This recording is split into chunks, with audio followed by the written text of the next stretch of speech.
Good evening friends. आज मैं बात करूंगा कि जर्नलिज्म में आपको आना है तो कौन से ऐसे पॉइंट्स हैं जिनको आपको देखना पड़ेगा, या कौन से ऐसे स्पेसिफिक चीज़ें हैं जिस पे आपको ध्यान देना बहुत ज़रूरी है। पहली चीज़ तो ये है कि जब भी आप रिपोर्टिंग के लिए जाते हैं तो एक तो रिसर्च आपको बहुत करके जाना चाहिए उस टॉपिक पे जिस पे आप काम कर रहे हैं। दूसरी बात यह है कि जब मान लीजिए आपको रिसर्च करने का मौका नहीं मिला या अखबार पढ़ने का मौका नहीं मिला, हालांकि आजकल आप मोबाइल फ़ोन पे गूगल करके वो सारे इन्फॉर्मेशन देख सकते हैं और ट्विटर पे आप सारे वो इन्फॉर्मेशन आपको मिल सकता है। और कुछ जो जानकार लोग हैं अपने सीनियर से उनसे बात करके आप डेटा इकट्ठा कर सकते हैं। उस रिसर्च के आधार पे आप लोगों से सवाल पूछ सकते हैं। तो जब भी आप किसी लोकेशन पे जाएं तो इस बात का ध्यान रखें कि वहाँ के जनरल शॉट्स आप बहुत सारे ले लें, क्योंकि जिस वक्त आप एडिटिंग करेंगे आपको बहुत सारे शॉट्स की ज़रूरत पड़ेंगे, विजुअल्स की ज़रूरत पड़ेंगी। दूसरी बात यह है कि जब भी आप बाहर जाते हैं तो आप ये सोचिए कि आप एज एन ऑडियंस जब आप टीवी देखेंगे या मोबाइल पे कोई खबर को देखेंगे तो कौन से ऐसे 3 सवाल जो आपके दिमाग में आएंगे वही आपका सवाल होगा जो आप लोगों से पूछेंगे। जैसे कि क्या हुआ, क्यों हुआ, कब हुआ, कैसे हुआ, और उससे मिली जुली बहुत सारी सवाल आप वहाँ पे पूछ सकते हैं। जब लोग आपको जवाब देंगे तो उन बातों से भी बहुत सारे सवाल उभर के आएंगे जिस पे आप उनसे क्रॉस क्वेश्चन कर सकते हैं, पूछ सकते हैं। ये सारे इन्फॉर्मेशन बन के आपकी स्टोरी तैयार हो जाती है। और एक फार्मूला जो शायद आपको किसी किताब में नहीं मिलेगा, शायद आपको कोई बताए भी ना, एक फार्मूला है, उसको आप हमेशा याद रखना। वो फार्मूला है PPLR। जी हाँ, आप सोच रहे होंगे इसका मतलब क्या है।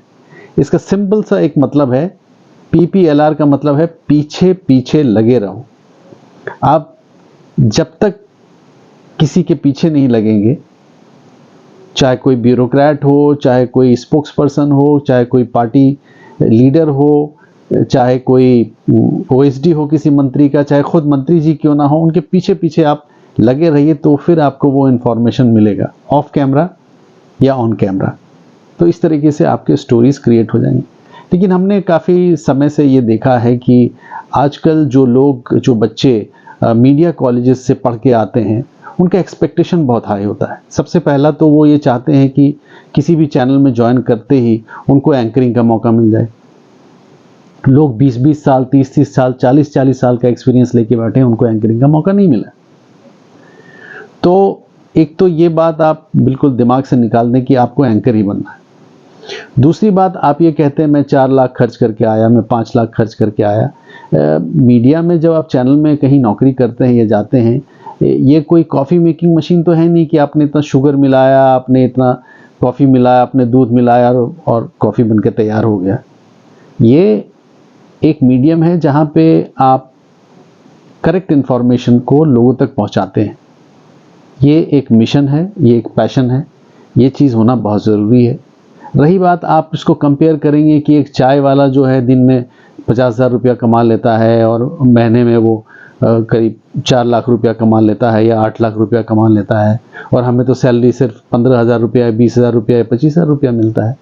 तो फिर आप IT सेक्टर में काम करें, आप कंप्यूटर एजुकेशन के तरफ बढ़ें, आप कुछ तरह की टेक्निकल नॉलेज ले लें, आप IIT चले जाएं, आप इंजीनियर बन जाएं, आप UPSC क्वालिफाई कर लें। तो आप अपने आप को उस चीज़ से ना कंपेयर करें कि एक होटल वाला कितना कमा लेता है, या एक कोई फेरी वाला कितना कमा लेता है, या ये जो स्टॉक एक्सचेंज में काम करते हैं, या जो लोग स्टॉक की ट्रेडिंग करते हैं, शेयर बाज़ार में जो स्टॉक्स खरीदते हैं और बेचते हैं, आप उनसे अपने आप को कंपेयर मत कीजिए, क्योंकि आप जितना कंपेयर करेंगे वो फ्रस्ट्रेशन ही होगा।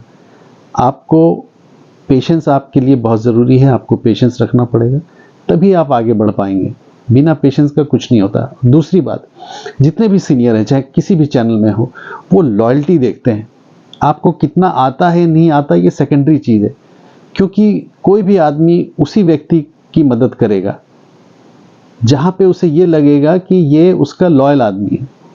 Trust factor is very important. कोई भी कंपनी अगर हमें या आपको रखता है तो वो कंपनी हमेशा ये देखता है कि ये आदमी हमें नुकसान तो नहीं पहुंचाएगा, हमारे ऑर्गेनाइजेशन को धोखा तो नहीं देगा।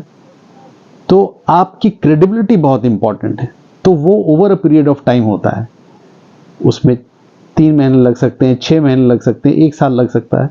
तो आपके बिहेवियर से, आपके काम से वो क्रेडिबिलिटी आपको स्टैब्लिश करना पड़ता है, और बिना मेहनत के और बिना पेशेंस के ये नहीं होता है। अल्टीमेटली एक चीज़ मैं बोलूँगा कि एक फॉर्मूला हमेशा याद रखना दोस्तों, कि या तो किसी के बन जाओ या किसी को अपना बना लो, तीसरा कोई फॉर्मूला नहीं। Thank you very much, God bless you all.